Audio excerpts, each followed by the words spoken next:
आता आपण बघणार आहोत सुपरफास्ट 100. सुरुवात करूया. राज्य सरकारने त्रिभाषा धोरण लागू करण्याबाबतचे दोन्ही निर्णय रद्द केलेले, तसंच एका समितीची स्थापना केली असून या समितीचा अहवाल आल्यानंतर पुढील भूमिका ठरवली जाईल अशी घोषणा मुख्यमंत्री देवेंद्र फडणवीस यांनी केली आहे. त्रिभाषा धोरणाचा अभ्यास करण्यासाठी डॉक्टर नरेंद्र जाधव यांच्या नेतृत्वात सरकार समिती नेमणार आहे. या समितीचा अहवाल आल्यानंतर विद्यार्थ्यांच्या हिताचा जो निर्णय असेल तोच निर्णय घेतला जाईल अशी माहिती मुख्यमंत्री देवेंद्र फडणवीस यांनी दिली. निवडणुकीत मराठी अमराठी वाद निर्माण करून मत मिळवण्याचा भाजपचा डाव उधळला. मराठी माणसाच्या शक्तीपुढे सरकारची शक्ती हारली अशा शब्दात उद्धव ठाकरेंनी महायुती सरकारवर जोरदार टीका केली. 5 तारखेला विजयी जल्लोष होणारच. आता मराठी माणसाची एकजूट तुटू द्यायची नाही. 5 जुलैला विजयी मोर्चा की सभा घ्यायची, याबाबत 2 दिवसात निर्णय देऊ अशी घोषणा उद्धव ठाकरेंनी केली. चोराच्या उलट्या बोंबा अशा शब्दात उपमुख्यमंत्री एकनाथ शिंदेंनी उद्धव ठाकरेंवर टीका केली. 2020 साली माशेलकर समितीचा अहवाल कोणी स्वीकारला? 2020 साली मुख्यमंत्री कोण होतं? असे सवाल विचारत एकनाथ शिंदेंनी उद्धव ठाकरेंवर हल्लाबोल केला. 5 जुलैचा एकत्रित मोर्चा आता निघणार नाही अशी माहिती संजय राऊतांनी एक्सवर पोस्ट करत दिली. ठाकरे एकत्र येणार याचा सरकारनं धसका घेतल्याचा टोला राऊतांनी महायुती सरकारला लगावला. मराठी जनतेच्या रेट्यामुळे हिंदी भाषा लादण्याचा निर्णय मागे, राज ठाकरे यांची पहिली प्रतिक्रिया. नवीन समितीचा निर्णय काही असो, असले प्रकार खपवून घेणार नाही असा इशारा राज ठाकरेंनी दिला. सरकारने पहिलीपासून हिंदी शिकवण्याचा निर्णय मागे घेतला आणि हा मराठी माणसाचा आणि महाराष्ट्रातील जनतेच्या एकजुटीचा विजय आहे. मराठी माणसाची एकजूट झाली तर तो काय करू शकतो याचं हे उदाहरण आहे.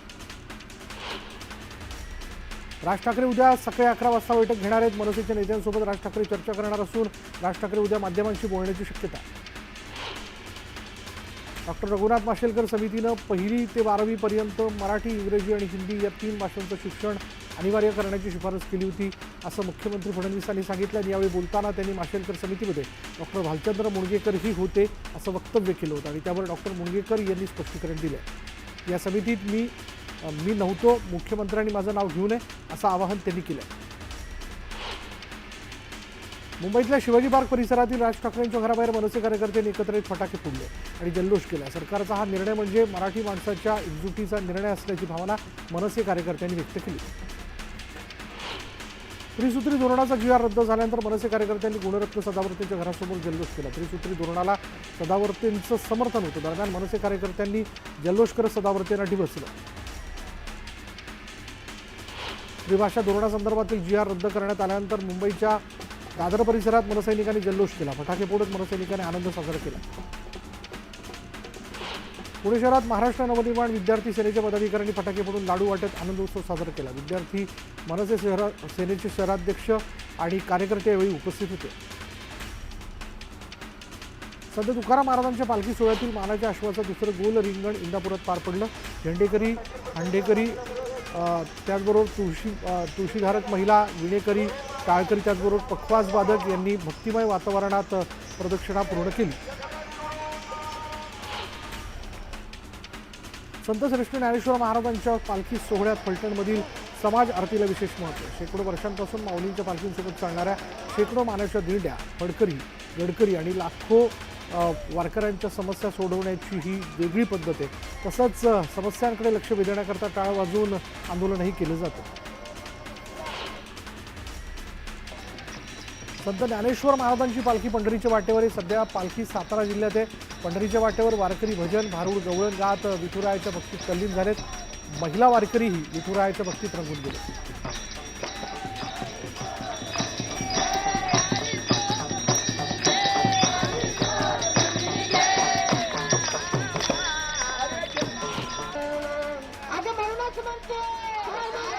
महाराष्ट्राच्या कानाकोपऱ्यातून वारकरी संत ज्ञानेश्वर महाराजांच्या पालखी सोहळ्यात सहभागी झालेत आणि या वारी सोहळ्यातून शासकीय योजनांची माहिती देण्यात येते. भारूड, भजन आणि गवळणीतून शासकीय योजनांची माहिती देण्यात येते. इंदापुरात दिव्यांग मुलं ही विठुरामाच्या भक्तीत तल्लीन झालेली आहेत. मनी भक्ती ठेवून एकमेकांना आधार देत दिव्यांग मुलं वारीत सहभागी झाली.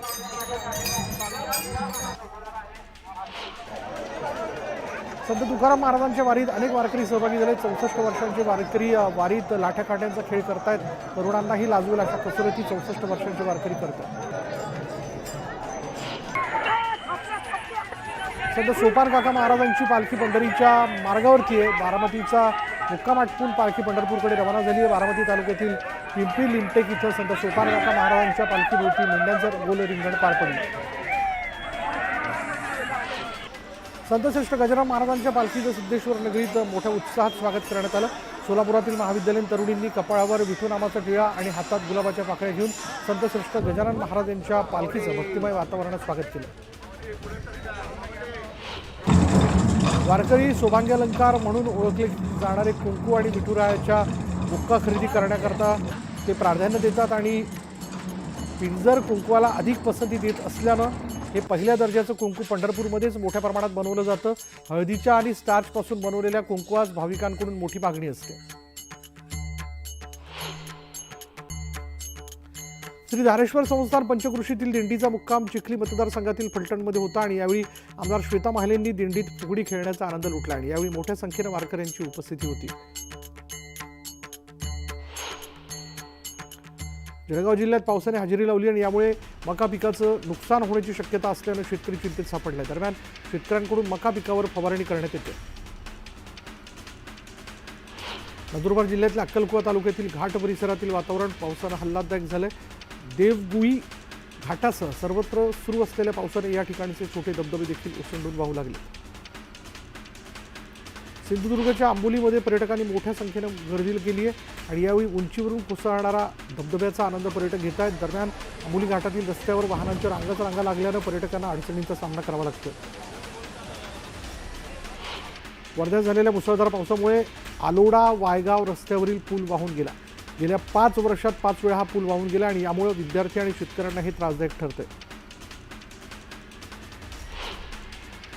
इंदूर हैदराबाद महामार्गावरील पूर्णा नदीच्या पुलाच्या कामासाठी हतनूर धरणाच्या क्षेत्रात मुरुम टाकण्यात आला. धरण क्षेत्रात मुरुम टाकल्यामुळे धरणातील जलसाठ्यावर परिणाम होणार असल्यानं नागरिकांनी नाराजी व्यक्त केली. अकोला जिल्ह्यात शेतरस्त्यांचा प्रश्न पुन्हा ऐरणीवर आलाय. उमरखेडा, पंचगव्हाण आणि दहिगाव भांबेरी शेतशिवार परिसरातील पांदन शेतरस्ता पावसामुळे चिखलमय झालाय आणि यामुळे शेतकऱ्यांना पेरणीसाठी अडचणी निर्माण होत आहेत. कार्ला इथल्या एकविरा देवीच्या दर्शनासाठी येणाऱ्या भाविकांना 7 जुलैपासून ड्रेस कोड संदर्भात नव्या नियमांची अंमलबजावणी करावी लागणार आहे. एकविरा आई ट्रस्टचे प्रमुख विश्वस्त खासदार बाळामामा म्हात्रे यांनी या संदर्भात माहिती दिली. उद्यापासून राज्य विधिमंडळाचं पावसाळी अधिवेशन सुरू होतं. यंदाचं अधिवेशन वादळी होण्याची शक्यता असून विरोधक सरकारची विविध मुद्द्यांवरून कोंडी करण्याच्या तयारीत आहेत. दरम्यान अधिवेशनाच्या पूर्वसंध्येला प्रथेप्रमाणे सरकारचं चहापान होतं. सह्याद्री अतिथीगृहावर झालेल्या चहापानावर विरोधकांनी बहिष्कार टाकला. चहापानाला जाणं संयुक्तिक वाटत नाही असं अंबादास दानवेंनी म्हटलेलं आहे. राज्यात 3000 कोटींचा भ्रष्टाचार झाल्याचा आरोप यावेळी अंबादास दानवेंनी केला. चहापानाला जाणं पाप ठरेल. 3 पक्षांची 3 दिशांना तोंड आहेत अशी टीका आदित्य ठाकरेंनी केलेली आहे. सरकार बैमान, शेतकरी विरोधी आहे अशी टीका आदित्य ठाकरेंनी केली. राज्यातील शेतकऱ्यांना सरकारने वाऱ्यावर सोडलंय. कर्जमाफी देतो म्हणाले आणि आता फसवतायत असा आरोप विजय वडेट्टीवार यांनी केला. कमिशन दिल्याशिवाय कुठलाही निधी मिळत नाही असं वडेट्टीवार म्हणाले. 2 भाऊ एकत्र येत असतील तर आनंदाची गोष्ट आहे, मात्र निवडणुकीत एकत्र येतीलच असं सांगणं कठीण आहे. ठाकरे बंधू एकत्र येण्यावरनं प्रवीण दरेकरांनी ही प्रतिक्रिया दिली. भारत पाकिस्तान दरम्यान जिंकणारे युद्ध हरण्याकडे का घेऊन गेले असा सवाल प्रकाश आंबेडकरांनी केला. तर याचं भाजप आणि RSSने खुलासा करावा असंही ते म्हणाले. गोंदिया जिल्हा मध्यवर्ती बँकेची निवडणुकीत खासदार प्रफुल्ल पटेल यांनी सहपत्नी मतदान केले. दरम्यान सहकार पॅनल हमखास निवडून येणार असल्याचा विश्वास प्रफुल्ल पटेल यांनी व्यक्त केला.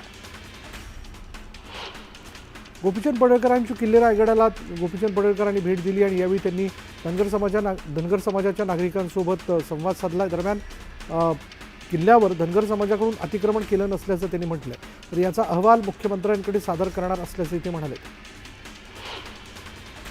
आमदार रवी राणांच्या वतीनं वृक्षारोपणाची मोहीम सुरू करण्यात आली. महिनाभरात 50,000 वृक्ष लावण्याचा त्यांनी संकल्प केला. अमरावतीच्या छत्री तलाव परिसरात ही मोहीम राबवली जाणार आहे. सांगलीच्या अरळामध्ये गांधी विद्यालयाच्या विद्यार्थ्यांनी 7,000 वृक्षांची लागवड केली। यावेळी विद्यार्थ्यांनी बियाणं रोपण करून पर्यावरण संवर्धन करण्याचा प्रयत्न केला आणि या उपक्रमाचं नियोजन शिक्षक सुधीर बंडगर यांनी केलं। पुण्यात इस्कॉनकडून आयोजित केलेल्या जगन्नाथ रथ यात्रेला नितेश राणे यांनी उपस्थिती लावली। जगन्नाथपुरी रथाचं नितेश राणे यांनी दर्शन घेतलं।